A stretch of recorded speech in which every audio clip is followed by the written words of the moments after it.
राज्यातही प्रजासत्ताक दिनाचा उत्साह दिसून आला। मुंबईत विधानभवन तसंच शिवाजी पार्क इथं ध्वजवंदन करण्यात आलं।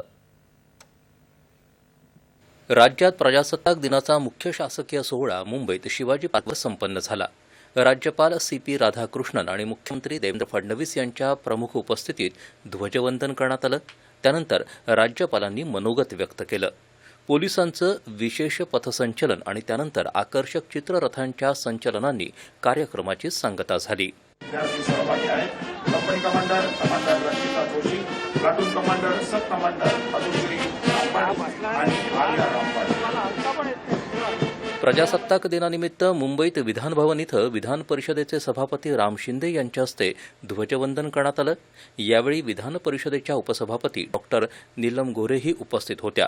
मुख्यमंत्री देवेंद्र फडणवीस यांनी वर्षा या शासकीय निवासस्थानी ध्वजवंदन केलं। सर्वांग सुंदर सर्वोत्तम भारत घडवणं हा महाराष्ट्राचा ध्यास आहे, त्यासाठी निर्धार करूया असं आवाहन करत मुख्यमंत्री देवेंद्र फडणवीस यांनी राज्यातील नागरिकांना प्रजासत्ताक दिनाच्या शुभेच्छा दिल्या आहेत। उपमुख्यमंत्री एकनाथ शिंदे यांनी ठाणे इथं ध्वजवंदन केलं आणि प्रजासत्ताक दिनानिमित्त शुभेच्छा दिल्या आहेत।